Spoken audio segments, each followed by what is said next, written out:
स्वागत। आज हम श्रोता द्वारा भेजी गई कुछ गीता भाष्य कक्षा टिप्पणियों का गहन अवलोकन करेंगे। नमस्ते। ये टिप्पणियां भागवत गीता के अत्यंत महत्वपूर्ण विचारों पर प्रकाश डालती हैं, विशेष रूप से आत्मा, जगत की वास्तविकता और मुक्ति का मार्ग। जी। हमारा प्रयास रहेगा इन गूढ़ अवधारणाओं को स्पष्टता से समझने का। तो चलिए आरंभ करते हैं। बिल्कुल।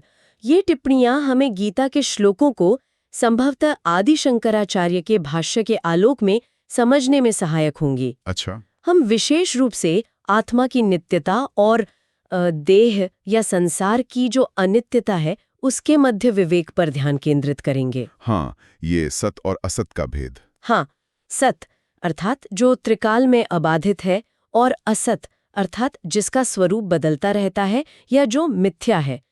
इन अवधारणाओं का यहाँ सूक्ष्म विश्लेषण है। ये सत और असत का भेद सुनने में तो काफी दार्शनिक लगता है, पर टिप्पणियों के अनुसार यह अत्यंत व्यावहारिक है ना? हाँ, बिल्कुल। जीवन में उतारने योग्य, विनाशी। हाँ, उसमें कोई परिवर्तन नहीं होता, कोई विकार नहीं है, अविनाशी है। भगवान कहते हैं ना, न त्वेवाहम यातु नासम। जी। अर्थात ऐसा कोई काल नहीं था जब मैं नहीं था या तुम नहीं थे, ये सब। बिल्कुल। आत्मा नित्य है और इसके ठीक विपरीत ये देह और ये संपूर्ण दृश्यमान जगत वो अनित्य है, नाशवान है। अंतवंत में मदेहा। हाँ, वही।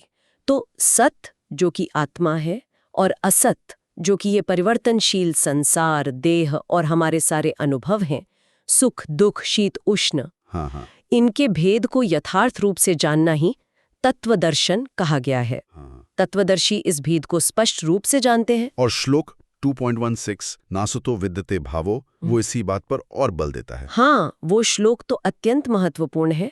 ना सतो विद्यते भावा, ना भावो विद्यते सतः। सही। अर्थात जो असत है उसकी सत्ता या अस्तित्व है ही नहीं, और जो सत है उसका कभी अभाव नहीं होता। अच्छा, तो ये अध्यारोप से जुड़ता है, जैसे रस्सी में सर्प दिखना। बिल्कुल बिल्कुल, वही अध्यास की प्रक्रिया। रस्सी सत है, सर्प असत है, एक भ्रम है। उसी प्रकार सत ब्रह्म पर ये असत जगत प्रतीत होता है। यहाँ समानाधिकरण्य की बात भी आती है, मतलब एक ही आधार ब्रह्म में सत और असत यानी जगत दोनों की प्रतीति। और आत्मा को कूटस्थ नित्य कहा गया है। जी, कूटस्थ नित्य यानी जो बिना किसी परिवर्तन के सदा एक रस रहे, अपरिवर्तनीय रूप से नित्य। और बाकी चीजें जैसे प्रकृति? हाँ, प्रकृति या भौतिक तत्व, उन्हें परिणामी नित्य कह सकते हैं। उनका रूप बदलता रहता है, परिणाम होता रहता है, पर तत्व रूप में वो भी नित्य है एक तरह से। आत्मा इन दोनों से भिन्न है। ये तो हुई आत्मा के स्वरूप की बात, परंतु यदि आत्मा इस प्रकार अपरिवर्तनीय है, अकर्ता है, जैसा आगे श्लोक 2.19 से 20 में आता है, य एनम वेत्ति हंतारम। जी हाँ, कि आत्मा न मारता है न मारा जाता है, अजन्मा, नित्य, शाश्वत, पुरातन होकर भी नवीन, न हन्यते हन्यमान्य शरीरे। सही है। तो फिर अर्जुन को युद्ध जैसे कर्म में लगने के लिए क्यों कहा? युद्धस्व भारत, ये थोड़ा विरोधाभासी नहीं लगता? हाँ, ये प्रश्न बहुत स्वाभाविक है और अत्यंत प्रासंगिक भी। और यहीं कर्म योग का महत्व सामने आता है। अच्छा।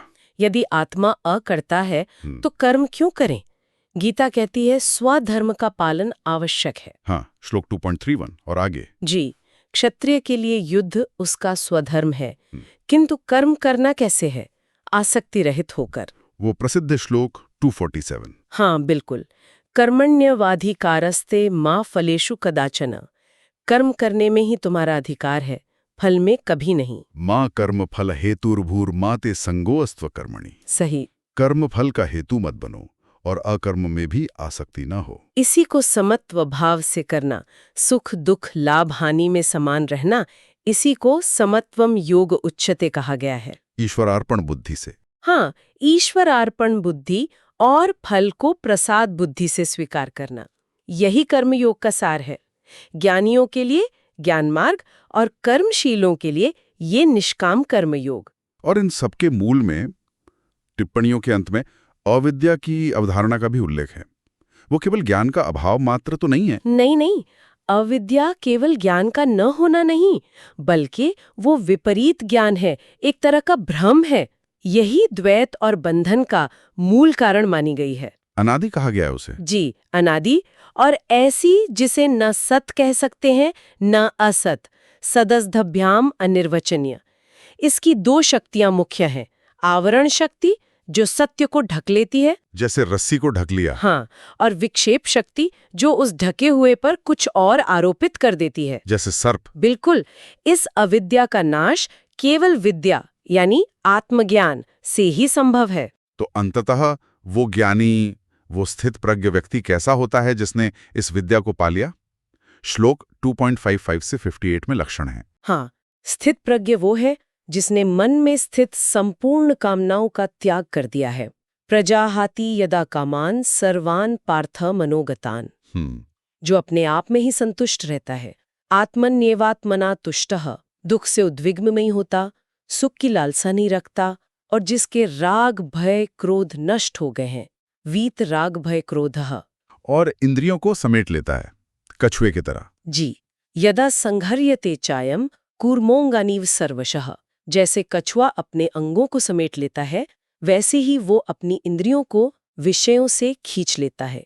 और ये अवस्था किसी बाहरी प्रयास से नहीं आती। अच्छा। हाँ, ये तो आत्मा के यथार्थ स्वरूप को जानने का, उसका साक्षात्कार करने का एक सहज परिणाम है। तो इन सब विचारों का सार अगर हम देखें तो यही निकलता है कि आत्मा नित्य, शुद्ध, बुद्ध, मुक्त स्वभाव है और ये संसार परिवर्तनशील, अनित्य। हाँ, इस भेद को समझकर निष्काम भाव से अपने कर्तव्य, स्वधर्म का आचरण करते हुए चित्त को सम रखना, यही शांति और स्थिरता का मार्ग है। निश्चित रूप से। और शायद श्रोताओं के मनन के लिए एक विचार यहाँ छोड़ा जा सकता है। हाँ, बिल्कुल। शास्त्र कहते हैं कि आत्मा स्वतः सिद्ध है, स्वयं प्रकाश है, हमारे हर अनुभव का आधार है। यदि वह हमारा अपना स्वरूप ही है और सदा विद्यमान है, तो फिर उसका प्रत्यक्ष अपरोक्ष अनुभव इतना कठिन क्यों लगता है? ये विचारणीय प्रश्न है। रोजमर्रा के जीवन में नित्य अनुभव में आने वाली वो कौन सी बाधा है?